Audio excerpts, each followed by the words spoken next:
મેદાનમાં. એમ તો આખું જીવનકાળ દરમિયાન એમનું જીવન જ ઉપદેશમય હતું. એમનું જીવન જ આખું ઉપદેશ. જેને જેટલો ઉપદેશ લેવો તો લે. પણ આ જે અંતિમ ઉપદેશ છે એ તો નરેક ડબકા છે. ડબકા જેમ તમે લોહી લો ગાયને, અગર તો વાછરું ગાય લે પછી જે છેલ્લું દૂધ જે છેલ્લા નીકળે ને જે એ ડબકા નીકળે. એમાં તત્વ બહુ હોય, પુષ્કળ તત્વ હોય. તો અંતિમ ઉપદેશ ની અંદર તત્વ છે. તત્વની જ વાત કરે છે કે જો ગમે તેમ કર, આ ચરમલક્ષ્ય જીવનનું તો એ કે ગમે તેમ કરીને પણ આત્મ સાક્ષાત્કાર કરવો, આત્માના સ્વરૂપને ઓળખી જવું. માણસને પોતાના સ્વરૂપની વિસ્મૃતિ થઈ ગઈ છે. એટલે આ બધો કર્મ માર્ગ ને ભક્તિ માર્ગ ને જ્ઞાન માર્ગ ને આ બધા માર્ગો પણ ક્યાં જવાના માર્ગ ઉપર ખરા, પણ અંતિમ ધ્યેય તો ક્યાંય હોય ને. તમે રસ્તા ઉપર ચાલો છો, તમને એટલી તો ખબર છે ને હું ક્યાં જવા નીકળ્યો છું. જાઓ, માર્ગ ઉપર જવાનું છે. સાચો માર્ગ છે કે ખોટો માર્ગ છે એ નક્કી કરીને તમે માર્ગ ઉપર ચાલ્યા. પહેલું તો એ નક્કી કરવું પડે કે માર્ગ મારો સાચો છે ખોટો છે, એ નક્કી કરવું પડે. દિલ્હી જવું છે તો માર્ગ નક્કી કરવો પડે કે આ બાજુ જવાય, આ બાજુ ના જવાય. દિશા કઈ છે? માર્ગમાં તો બંને દિશા હોય. આમે માર્ગ તો આમે જાય ને આમે જાય, બે કોરા જાય. માર્ગ બે નથી હોતા, માર્ગ તો એક જ હોય છે. ફક્ત તમારે મોઢું ફેરવી નાખવાનું, રાઉન્ડ અબાઉટ ટર્ન કરવું પડે, બસ એટલું જ કરવાનું. મુંબઈ બાજુ જવાનું બદલે દિલ્હી બાજુ શું કરવાનું? તમારે માર્ગ ઉપર ફક્ત તમારો મુખ ફેરવી નાખવાનો, એને અભિમુખ થવાનું, બસ. અભિમુખ તો પરમાત્માને પકડી દેશો. જો અભિમુખ ના થયા, સૂર્યને તમે અભિમુખ થાવ તો સૂર્ય સામે દોડો, પણ સૂર્યથી વિરુદ્ધમાં તમે દોડો, આ તો તમારો પડછાયો તમને દેખાય. એ પડછાયાને પકડવા આખી જિંદગી દોડ્યા કરો, આખી જિંદગી દોડો, પણ સૂર્યથી તમે વિમુખ છો અને પડછાયાને દોડે દોડ કરો, આખી જિંદગી દોડો, પડછાયો કદાપી હાથમાં નહીં આવે. એમ પરમાત્માની વિમુખ થઈને આખી જિંદગી દોડો, તમને આ ભૌતિક સુખો હાથમાં નહીં આવે. માણસને કોઈ દાડોનો પડછાયો પકડમાં નથી આવ્યો, પકડાશે જ નહીં. તમે આખી જિંદગી દોડો સૂર્યની વિમુખ થઈને, આખી જિંદગી દોડો. એમ પરમાત્માની વિમુખ થઈને તમે આખી જિંદગી નાશ કરો, પણ જે અંતિમ સુખ, એ જે ચરમ લક્ષ્ય, જે ચરમ સુખ, જે આત્યંતિક શાંતિ જેને કહેવાય, નહીં મળે. મળશે તો પડછાયો પકડાય નહીં તો શું કરવું? પડછાયો પકડવો તો છે, તો શું કરવું? એક કામ કરો, સૂર્યની સન્મુખ થઈ જાઓ અને પછી સૂર્યની સન્મુખ દોટ મૂકો. જો એ પડછાયો તમારી પાછળ દોડતો દોડતો ના આવે કે જે ઉભો નહીં રહેતો, અંત એ નાહવું જ પડશે તમારી પાછળ, દોડતો જ આવશે. તમે કહેશો મારે નથી જોઈતો તો દોડતું આવશે. સુખ સંપત્તિ તમારી પાછળ દોડતું આવશે, પણ તમે તો એની સામે દોડ્યા છો પરમાત્માની વિમુખ થઈને, એટલે હાથમાં આવતું જ નથી. બાચકા જ ભરો છો, તમારા બાચકા ભરો ને ઠેકડા મારો આખી જિંદગી, પણ એ આવતો છે પડછાયો, કારણ કે સૂર્યની આ વિમુખ થઈ ગયા. પણ સૂર્યની સન્મુખ થાય તો એ જ છોડ્યો, એ જ તમારો પડછાયો તમારી પાછળ દોડતો ના કહેજો.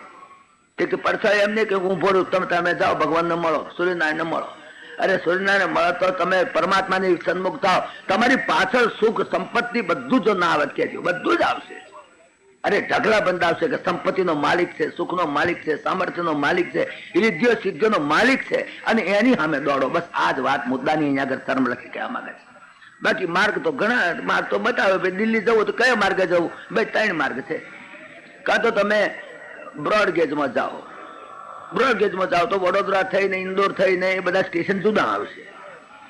અગર તો મીટર ગેજમાં જાઓ તો ત્યાં આગળ તમારે જો તો આબુ રોડ આવશે, ત્યાંથી જયપુર આવશે, એ બધા સ્ટેશનો આવશે.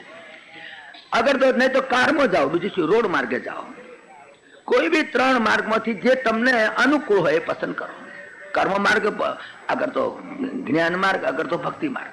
કયો માર્ગ પસંદ કરવો એમ પૂછો તો ભાઈ તમારા ખિસ્સામાં કેટલા પૈસા છે એ કહો. તમે કઈ જગ્યાએ ઉભા છો, તમે ક્યાં રહો છો? મહેસાણા રહો છો તો તમને મીટર ગેજ સારું પડશે, મીટર ગેજમાં જવાનું તમને સરળ પડશે જો તમે મહેસાણા રહેતા હશો તો. પણ જો તમે ગોધરા રહેતા હશો તો તમને બ્રોડગેજ સહેલું પડશે. અને જો વધારે પૈસાદારો, બ્રોડગેજ વધારે પૈસા વધારે થશે. એમાં ફર્સ્ટ ક્લાસમાં બેહો તો એ તમારા ખિસ્સા ઉપર. તમારી કેટલી પુણ્ય છે, પૂર્વ જન્મની કેટલી પુણ્ય ખિસ્સામાં ભરી છે તમે જુઓ ને, એની ઉપર બેસી જાઓ. પુણ્ય વધારે હોય તો બેસી જાઓ ફર્સ્ટ ક્લાસમાં, પુણ્ય ઓછી હોય તો બેસી જાઓ સેકન્ડ ક્લાસમાં, એથી ઓછી હોય થર્ડ ક્લાસમાં બેહો. પણ ફર્સ્ટ ક્લાસનો, સેકન્ડ ક્લાસનો, થર્ડ ક્લાસનો ડબ્બો તો એક જ ટાઈમે પહોંચવાનો રેલવે સ્ટેશન ઉપર. એ કઈ મોડો વહેલો નહીં થવાનો, ગમે તે માર્ગે જાઓ. રેલવે ડબ્બામાં તમે ફર્સ્ટ ક્લાસમાં બે, સેકન્ડ ક્લાસમાં કે થર્ડ ક્લાસમાં, પણ મુંબઈનું પ્લેટફોર્મ આવે તારો તો 3 ડબ્બા હંગાતે જ આવીને ઉભા રહે. એમને ફર્સ્ટ ક્લાસમાં 2 કલાક પહેલો આવે કે સેકન્ડ ક્લાસમાં 2 કલાક પછી આવે ને થર્ડ ક્લાસમાં લબડતો આવે, એવું તો બનવાનું નથી. એક જ પ્લેટફોર્મ છે. એ ત્રણેય રસ્તા દિલ્હીમાં તો ભેગા જ થઈ જવાના. કર્મ માર્ગ ઉપર જાઓ, ભક્તિ માર્ગ ઉપર જાઓ, જ્ઞાન માર્ગ ઉપર જાઓ, આખરે તો ત્રણે દિલ્હીના પ્લેટફોર્મ ઉપર તો ત્રણે બ્રોડ ગેજ હોય કે મીટર ગેજ હોય તો જ જવાની, બીજે ક્યાં જાય? કે સ્ટેશન જ એક જ છે. એક જ સ્ટેશને પહોંચવાના જુદા જુદા માર્ગ બતાવ્યા છે. પણ જુદા જુદા માર્ગની અંદર ક્યાં જવું એ તમારી હેસિયત કેટલી છે, તમારી પૂર્વજન્મના કેટલા સંસ્કાર છે, તમારી પૂર્વજન્મની કેટલી પુણ્ય છે. કર્મ માર્ગ આપણા માટે સહેલો છે, બસ આપણા માટે. ભક્તિ માર્ગ અઘરો છે. ભક્તિ માર્ગ એટલે કોચી જોડો નથી. ભક્તિ માર્ગ તો બહુ અઘરો છે. એ તો નરસિંહ જેવા કરી શકે, તુકારામ જેવા કરી શકે. મારું તમારું ગજુ નહીં, આપણા તો છક્કા છૂટી જાય. ભક્તિ માર્ગમાં તો છક્કા છૂટી જાય આપણા, મારું તો ગજુ નહીં. હું નરસિંહ ને માફક ભક્ત થવા જાઉં તો મારું તો ઉલાળીઓ થઈ જાય, મને તો બીક લાગે. બાપરે, સમર્પિત થઈ જવું એ સહેલી વાત છે? કારણ કે એમાં તો સમર્પણ જોઈએ, ટોટલ સબમિશન, એબ્સોલ્યુટ રેઝિગ્નેશન. એક બનવા જોગ છે, બની શકે. મારું ગજુ નહીં ભાઈ, હું તો નહીં જઈ શકું ભક્તિ માર્ગ.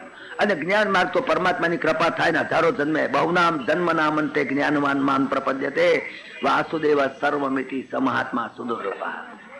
એટલે જ્ઞાન માર્ગના આપણે અત્યારે અધિકારી નથી. હું તો આ મારા મત પ્રમાણે કહું છું, હું પોતે નથી. ભક્તિ માર્ગનો પણ હું અધિકારી નથી. મારા માટે તો આ માર્ગ છે, કર્મ માર્ગ. બસ કર્મ માર્ગ ઉપર હેડ્યા જાઓ, વિસ્મૃતિ માર્ગ ઉપર જાઓ, ગમે તે માર્ગ ઉપર જાઓ. વિસ્મૃતિ થઈ ગઈ છે, તાજી કરાવવા કર્મ માર્ગ. કર્મ માર્ગમાં શું કામ પ્રવૃત્ત કરો છો ભગવાન? ઉદ્ધવજીના સવાલ બહુ સરસ છે. માણસ શું કરવા પણ કર્મ કરે? કારણ કર્મ એ બંધન છે. કર્મ માર્ગમાં બંધન છે. તમે સત્કર્મ કરો તોય બંધન, તમે કુકર્મ કરો તોય બંધન.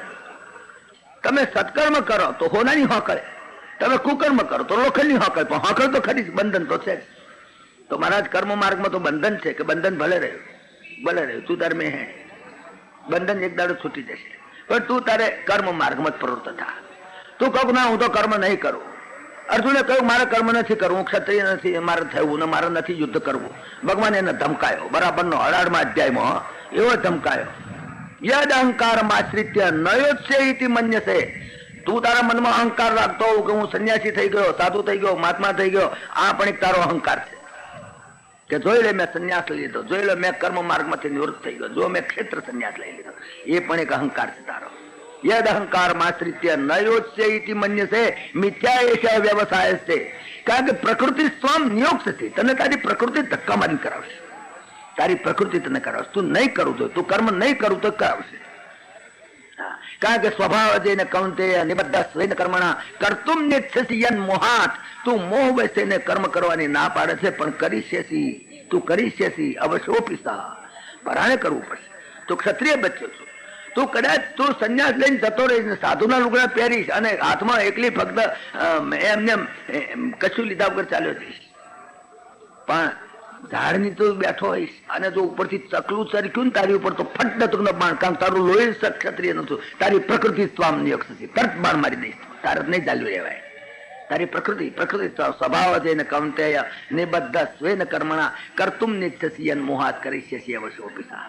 માટે તારું સ્વરૂપ ને તું સમજી લે, પછી કર્મ માર્ગમાં ચાલતો નથી. સ્વરૂપ ને સમજે, સ્વરૂપ ભૂલી ગયો છે માણસ, પોતાના સ્વરૂપની વિસ્મૃતિ થઈ ગઈ છે. આ મુશ્કેલી છે. ખોટું આઈડેન્ટિટી કાર્ડ.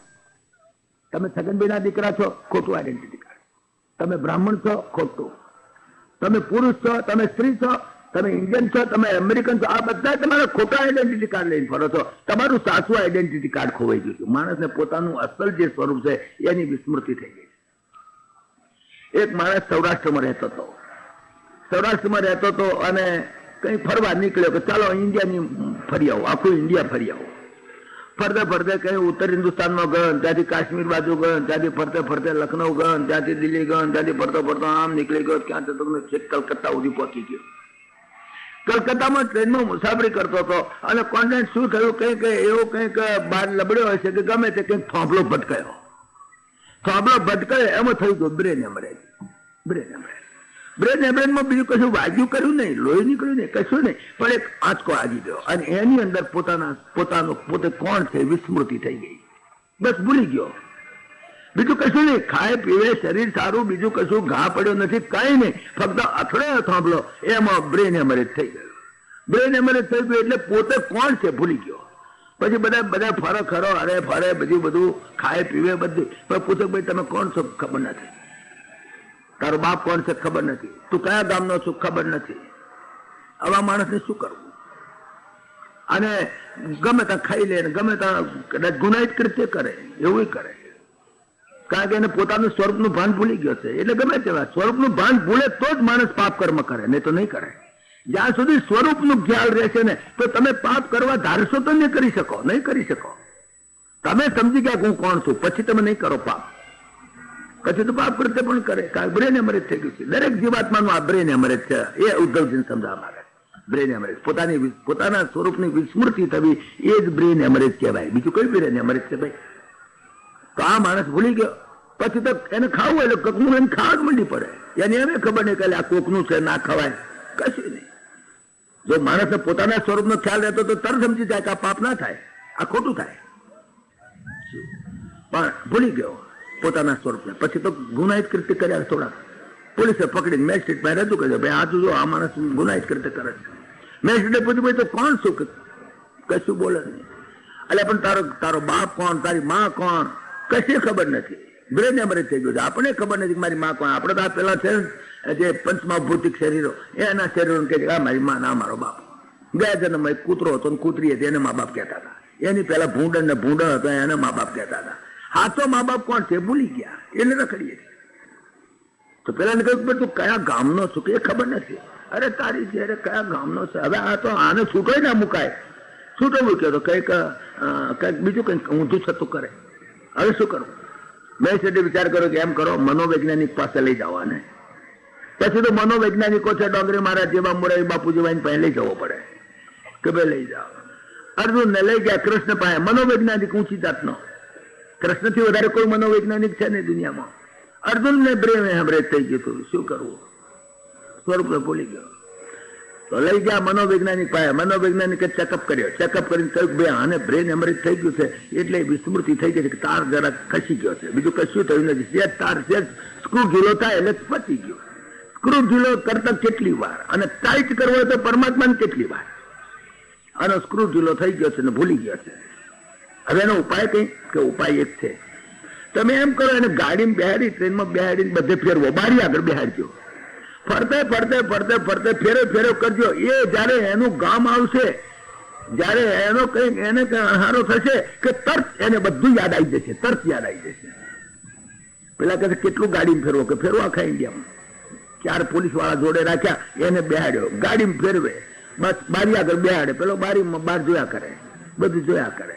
લખનઉ આવે, દિલ્હી આવે, મથુરા આવ્યું, હરિદ્વાર આવ્યું, પછી તો ઈઠર લઈ ગયા, મદ્રાસ, એને લઈ ગયા ત્યાં રામેશ્વર, બધે ગાડી ફેરવે. પેલા 4 જણા એનો કોચ રાખે. ગાડી બધા સ્ટેશનો જુએ, જોતો જોતો જોતો ફરે. ફરતે ફરતે મદ્રાસ ને મદ્રાસ થી સીધું રામેશ્વર થઈને પછી આ કિનારા ઉપર આવ્યો, ત્યાંથી મુંબઈ આવ્યો, ને મુંબઈ થી આવ્યો અમદાવાદ. બધે ફરતો ફરતો આવ્યો. પછી લીધો સૌરાષ્ટ્રમાં. સૌરાષ્ટ્રમાં લીધો, ગાડીમાં બેઠેલો, આમ મારું કરીને બેઠેલો, બારી આગળ બેઠેલો. પેલા પોલીસ વાળાને વોચ કરતા હતા કે એના મગજમાં શું વિચારો ચાલે છે. કરતે કરતે એકચ્યુઅલી એનું ગામ એ પણ નાનું એક ફ્લેગ સ્ટેશન હતું. અને ફ્લેગ સ્ટેશન આગળ ગાડી કોણ જાણે સિગ્નલ નહીં પડ્યો હતી, ઉભી રહી. ઉભી રહી ગઈ, ઓ આમાં કુદર કાકાનું ખેતર, અને આ તો મારો પેલો ભૂમરી કુવો, અરે આ તો છલંગ મારતો નીકળી ગયો બહાર. દોત જ મેલી. વિસ્મૃતિ હતી, સ્મૃતિ થઈ ગઈ. ફેરવ કરવો પડે. એમ કર્મ માર્ગમાં ફેરવ કરી અને કર્મ માર્ગમાં પ્રવૃત્ત કરીને પરમાત્મા એક દાડો તમને એનો અણહારો થશે. અરે આજ મારું ઘર છે, આજ મારું ખેતર છે, આજ મારી જમીન, આજ મારા બાપાનો કુવો, આજ મારા કાકાનું ઝૂંપડું. એમ જીવાત્માને કર્મ માર્ગમાં પ્રવૃત્ત કરવો પડે. કર્મ કરતે એક દિવસ એનું કર્મ કરતે એક કર્મ એનું એ ભક્તિમાં પરિણિત થઈ જશે. નિષ્કામ કર્મ ભક્તિમાં પરિણિત થઈ જશે. It will be transform into ભક્તિ. અને ભક્તિમાં જે ટ્રાન્સફોર્મ થયું ત્યાં તો અંતઃકરણની શુદ્ધિ, અને ત્યાં જ જે આત્માનું જે જ્ઞાન છે, પ્રકાશ છે, એની ઉપર પડી જવાનો અંતઃકરણ પડ્યો. વિસ્મૃતિ થઈ ગઈ, સ્મૃતિ આવી ગઈ, પોતાનું આઈડેન્ટિટી સમજી ગયો, હું તો ફલાણા છોકરો, ફલાણો બાપ. પછી એટલે કર્મ માર્ગમાં પ્રવૃત્ત કરવાનું કહ્યું કે આપણે માટે તો આપણે અધિકારી છે કર્મ માર્ગમાં પ્રવૃત્ત કરવાનું. અને કર્મ કરવું જ પડે. કર્મ ના કરો તો, તમે કર્મ નહીં કરો તો કરવું પડશે. કેમ કરવું પડશે? કર્મ નહીં કરો તો તમે જો કર્મ નહીં કરવાનું કે છે. ભેંસ હોય તો ભેંસ ને ઉભી રાખો તો ઊભી જ રે. ગધાડું હોય તો ઊભું જ રે. હવે ગધેડાને હેડાડવું હોય, અગર તો ભેંસને હેડાડવું શું કરવું પડે? બે રસ્તા છે. કાં તો દોરડું બાંધીને ખેંચો, આઈધર પુલ, અગર તો પાછળ ડફરું મારો, પુશ, તો જ હેડે, નહીં તો ના હેડે. જો તમે પુલ ના કરો અને પુશ ના કરો તો એ ભેંસ તોની તો ઉભી રહે. એને એમ નહીં મારે ખેતરમાં જવાનું છે, ગધેડાને એમ નહીં મારે નદી કિનારે જવાનું છે, ત્યાંથી થાલકું રેતી ભરી લાવવાનું છે. ગધેડાને કઈ ખબર નથી. પણ ગધેડાને હેડાડે પેલો કુંભાર, કાં તો એને દોરડેથી ખેંચે. એને પશુ કહેવાય. પશુ, પશુ શબ્દ શાની ઉપરથી પડ્યો છે? પશુ એટલે જે પાસથી બંધાય એનું નામ પશુ. જેને દોરડાથી બાંધવો પડે અને તોણવો પડે એનું નામ પશુ. પશુ એટલે પાસેથી બંધાયેલો આત્મા, પાસથી બંધાયેલો જે જીવાત્મા એનું નામ પશુ. આપણે પણ પશુ, આપણે પણ પાસથી બંધાયેલા છે. એકંદર તો આપણે વી આર ઓલ્સો એનિમલ્સ, પણ વી આર સોશિયલ એનિમલ્સ, એટલો જ ફેર છે. બાકી એવરી મેન ઇઝ એનિમલ. હવે આપણે પણ એવી રીતે આપણે કર્મ ન કરીએ તો આપણને શું થાય છે? તમે જુઓ, કાં તો વાસનાના દોરડાથી તમે ખેંચાવ છો, કાં તો પ્રારબ્ધના ડફણાથી તમે ચાલો છો. આ બે રીતે તમે ચાલો છો. તમે એક જ કર્મ કરો છો. તમે જો હવારથી હા સુધી, કાં તો યુ આર પુલ્ડ બાય વાસના or you are pushed by પ્રારબ્ધ. કાં તો વાસનાના દોરડાથી ખેંચાવ છો તો કર્મ કરો છો, કાં તો પ્રારબ્ધના પુશથી, પ્રારબ્ધનું ડફણું વાગે છે તો હેડો છો. અને જો બે મટી જાય તમને કશું ના રહેલો, તમને કોઈ વાસના જ નથી. ધારો વાસના ખતમ થઈ ગઈ, તમે શું કરો? હવાર ઉઠ્યા ત્યારથી તમે ક્યાં ગયા હતા? કઈક વાસના, લાય ફલાણું મળી આવું, લાય ફલાણું લઈ આવું, લાય ફલાણું જોઈ આવું, લાય ફલાણું આમ કરું. એક વાસના, વાસના તમને ખેંચે છે. વાસનાના દોરડાથી યુ આર પુલ્ડ બાય વાસના. વાસના અને કામના જો ના હોય તો એ મેન ઇઝ નેવર પુલ્ડ. કાં તો વાસનાના દોરડાથી યુ આર પુલ્ડ, ઓર જો તમને કોઈ વાસના ખતમ થઈ જાય, કામના પણ ખતમ થઈ જાય, તમારામાં કોઈ વાસના નથી, કોઈ કામના નથી, તો તમને પ્રારબ્ધ જે છે, પ્રારબ્ધનું ડફણું એ તમને વાગે, તમને લઈ જાય. તમારી ઈચ્છા ના હોય તો અમથા બેઠા હો, તમારે કોઈ કામના નથી, કોઈ વાસના નથી, પણ પ્રારબ્ધ જે પાછળ પડ્યું છે એ તરત તમને ઊંચા કરે. તમારી ઈચ્છા ના હોય તો લાઈન શેર બજારમાં જરાક 5 ચલ લઈ આવો, કારણ તમારે ત્યાં ખોવાનું પ્રારબ્ધ નક્કી થઈ ગયું. એ બનવા કાળો ત્યાં તમને લઈ જાય. તુલસી જસી ભવી તબ્યતા તૈસી મિલઈ સહાય. કાં તો આપનું આવે તાઈ પઈ, કાં તો તાઈ તહા લઈ જાય. કાં તો ઢળતું તમારી પાસે આવે, કાં તો તમને ઢળતું તો લઈ જાય. તમારું પ્રારબ્ધ. ઉંદરડો ઘરમાં બેઠો તો હવે હકે બેઠો તો, પણ એનું પ્રારબ્ધ મરવાનું ઊભું થયું. તરત એને પ્રારબ્ધ એને પુશ કર્યો. વાસનાથી પૂર્ણ નહીં. જો વાસનાથી પૂર્ણ ના થાય તો પ્રારબ્ધથી પુશ થાય, એને પાછળ ડફણું વાગે. એટલે એને એમ થયું કે હું આજે તો ખાઈને ધરીને બેઠો છું, પણ આ કંડિયામાં કઈ સફરજન એટલે હું કાઢું ખાઉં. અગર કાલ કોમમાં આવશે, કંડિયો જોઈ લઉં કંડિયામાં શું છે. આખી રાત ટેકનિક લગાવી, એને પોતાની અક્કલ વાપરી, બખાડું મોટું પાડ્યું. પણ બખાડું પાડ્યું એ પ્રારબ્ધના પુષ્ઠથી, અને પ્રારબ્ધના પુષ્ઠથી બખાડું પાડ્યું તો એનો બાપો 4 દાડા ભૂખ્યો બેહી રહેલો અંદર. એનું પ્રારબ્ધ જાય છે. જુઓ, આનું પ્રારબ્ધ ખોરાક મેળવવાનું, આનું પ્રારબ્ધ મરવાનું, બે ના પ્રારબ્ધ થઈ ગયા ભેગા. પ્રારબ્ધના પુષ્ઠથી, કામનાના પુલથી કદાચ તમે નહીં ખેંચાવો. કામના તદ્દન ખતમ થઈ જવી થવી મુશ્કેલ છે. તમામ કામનાઓ ખતમ થઈ જવી મુશ્કેલ છે. એ જ સંન્યાસ છે. તો કામનાઓ અને વાસનાઓથી જ ઘેરીને તમે દરેક કર્મ કરો છો, કાં તો તમે પ્રારબ્ધના પુષ્ઠથી કામ કરો છો. આ બે સિવાય ત્રીજા કોઈ રીતે તમારું કામ નથી. તમારું એક એક કર્મ તમે તપાસી લો, તપાસો, સવારથી સાંજ સુધી તપાસો. તમે આ નોકરી શું કામ કરો છો? તમે વેપાર શું કામ કરો છો? તમે આ બધું શા માટે ધંધા પાણી વગેરેથી જે કરો છો? તમે કેમ પરણ્યા? તમારે કેમ બાળકો થયા? તમે કેમ બંગલો બંધાયો? તમે કેમ કપડાં પહેર્યા? તમે કેમ માથું વળ્યું? તમે કેમ ખાધું?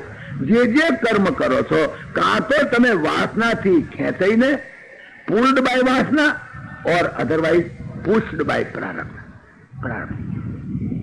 હવે એક એવી સ્થિતિ આવી જાય તમારી કે જેમાં તમારી તમામ વાસના ખતમ થઈ ગઈ છે, તમારી તમામ કામનાઓ ખતમ થઈ ગઈ છે, તો પણ પ્રારબ્ધ તમને કર્મ કરાવશે. કેવી રીતે? તમે સમજો કે હું અડધા કલાક સુધી સાયકલ ચલાવું, અડધા કલાક સુધી સાયકલ ચલાવું, અને પછી હું 10 મિનિટ બિલકુલ પેડલ ના મારું તો સાયકલ ચાલે. કારણ કે આટલા જન્માંતરથી જે સાયકલ ચલાવી છે, જે કર્મની સાયકલ, એ સાયકલની એની જે વેલોસિટી એ તો અંદર છે. એટલે તમે કદાચ 10-15 મિનિટ સુધી બિલકુલ એક પણ પેડલ ના મારો તો પણ સાયકલ ચાલવાની, તો પણ સાયકલ ચાલે.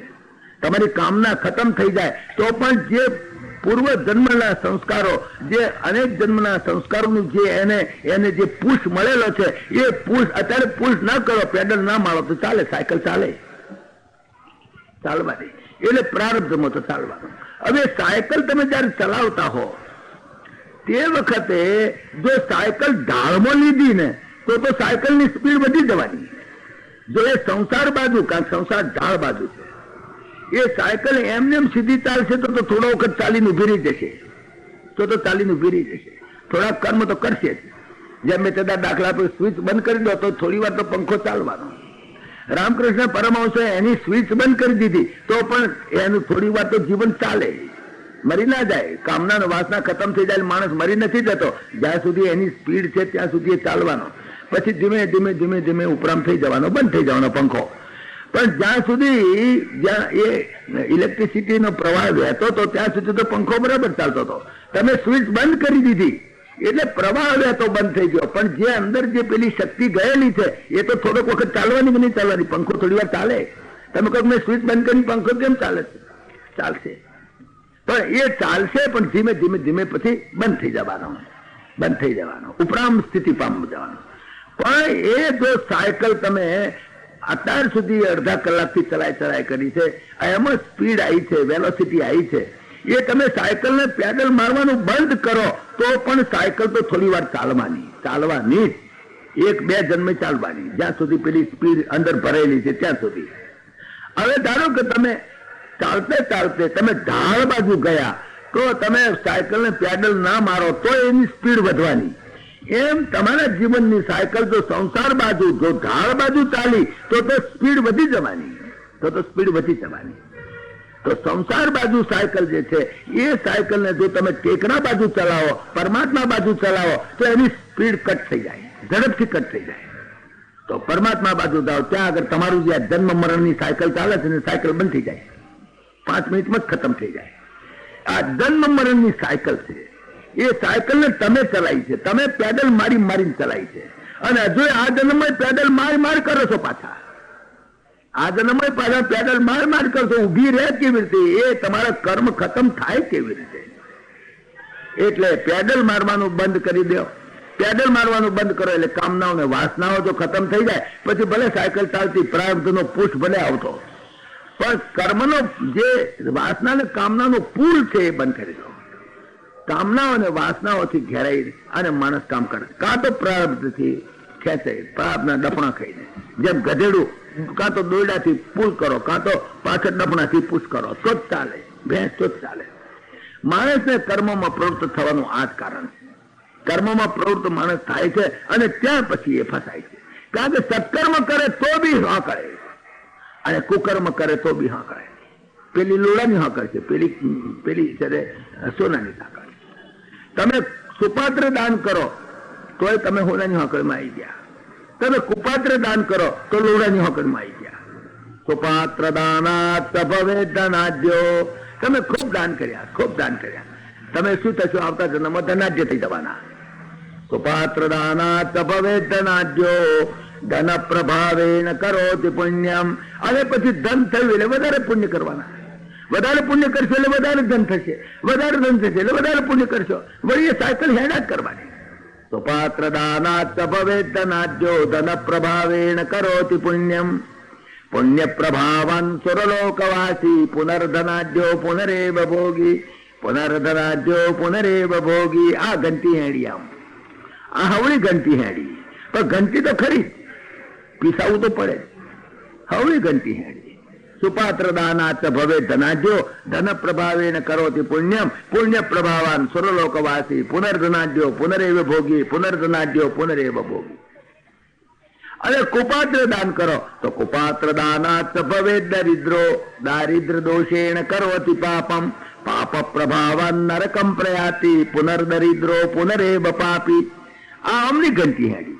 પેલો પુનર્ધનાઢ્યો પુનરેવ ભોગી, આ પુનર્દરિદ્રો પુનરેવ પાપી. બસ એ પાપ કર્યા, વળી દરિદ્રી થયો, વળી વધારે પાપ કર્યા, વળી વધારે દરિદ્ર. પુષ્ટિ થોડી ચાલશે પણ બંધ થઈ જશે. પણ જો એ સંસાર બાજુ જો દોડીને તો પાછી એની સ્પીડ વધી જશે. પણ જો પરમાત્મા બાજુ જશે તો પરમાત્મા બાજુ આ ચઢાણની અંદર, તો ચઢાવની અંદર એની સ્પીડ થોડી વખત ચાલીને બંધ થઈ જશે.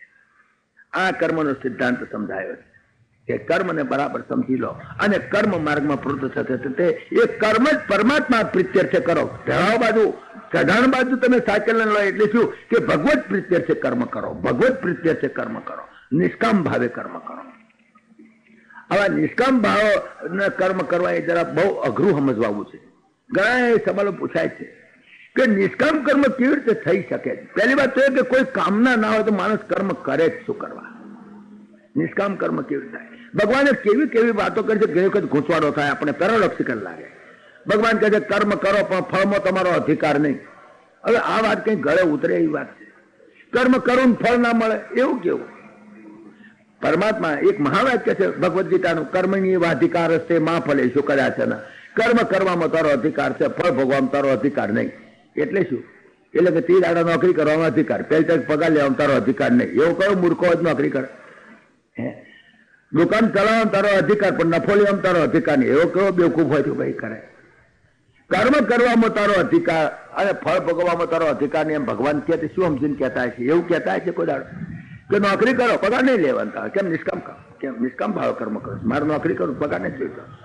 પગાર ના જોઈતો એમ કહો તેની હાથે જ પેલો તમને બેવકૂફ સમજે કે આમ કેવો મૂર્ખો, તાર નોકરી કરવા આવે શું કરવા? એવો કોઈ દેખ્યો નથી હજુ સુધી કે પહેલી તારીખ પગાર નહીં લઉં, 30 દાડા નોકરી કરીશું, નિષ્કામ કર્મ કરો. એ અર્થમાં નથી, સમજ્યા નહીં? નિષ્કામ કર્મનો અર્થ એવો નથી તમે 30 દાડા નોકરી કરો પહેલી તારીખ પગાર ના લેશો. એમ તો તમે સ્ટેશન ઉપરથી કોઈક મજૂરનું પોટલું કાપ લઈ લે મારે ઘેર, પોટલું લઈ લે પછી આવે ઘેર કે લાવો પાયલી આપો. કે મૂર્ખા તું ગીતા નથી ભણ્યા? ગીતામાં શું લખ્યું છે? કર્મ કરવામાં તારો અધિકાર છે, ફળ ભોગવામાં તારો અધિકાર નથી. પોટલું ઉચકવામાં તારો અધિકાર છે, પાયલી લેવામાં તારો અધિકાર નથી. તો પેલો મજૂર કહે છે ગીતા તમે એકલા વાંચો, મને મારી પાયલી આવી તો એકવાર, મારે નથી ગીતા વાંચી. એવો કોઈ મજૂર દેખ્યો છે કે તું પોટલું ઉચક અને પાયલી માગે કે જો ગીતા વાંચ, કર્મની એવા અધિકાર હશે માં ફલે શું કદાચ ના. કર્મમાં તારો અધિકાર છે, ફળમાં તારો અધિકાર નથી. કર્મ કરવામાં તું અધિકારી પણ ફળમાં નહીં. પેલો કઈ મારે ગીતા વાંચવું જ નથી, તું વાંચને બેઠો બેઠો, મારે તો પાયલી હાથે વાત છે. તો ભગવાન આવું કેમ બોલ્યા છે? આને બરાબર જરા સમજવું છે આપણે.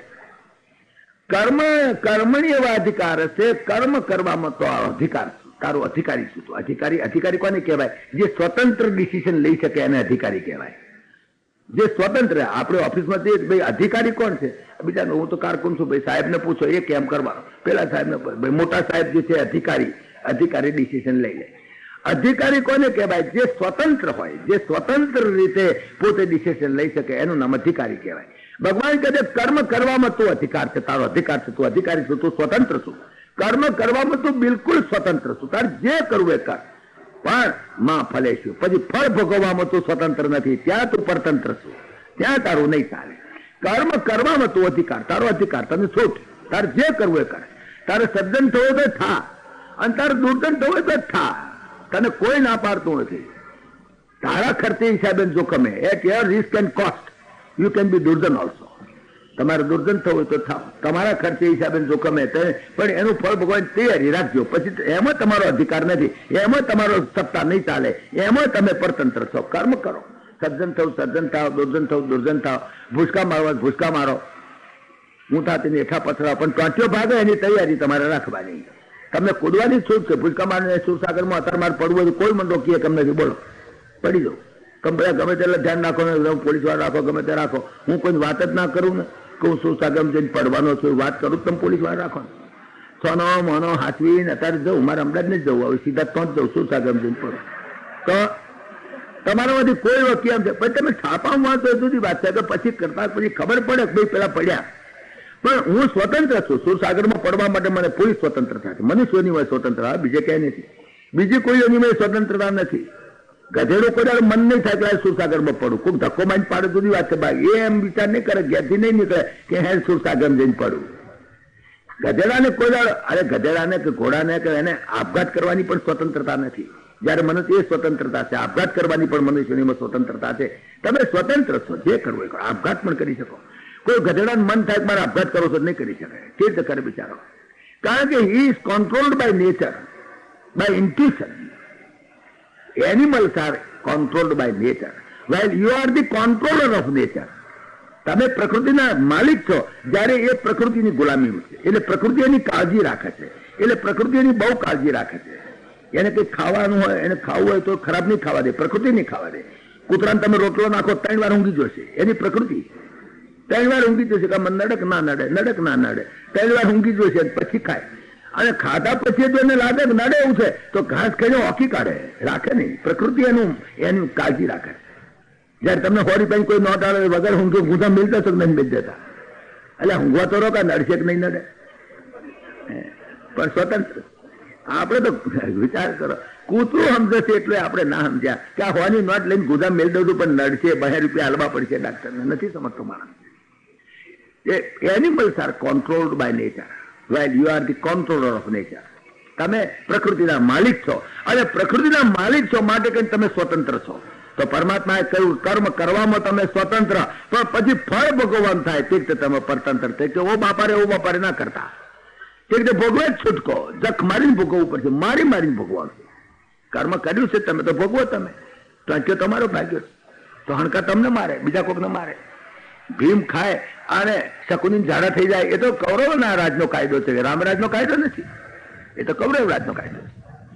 તો એ તો કર્મમાં તમે સ્વતંત્ર પણ ફળ ભોગવવામાં પરતંત્ર છો.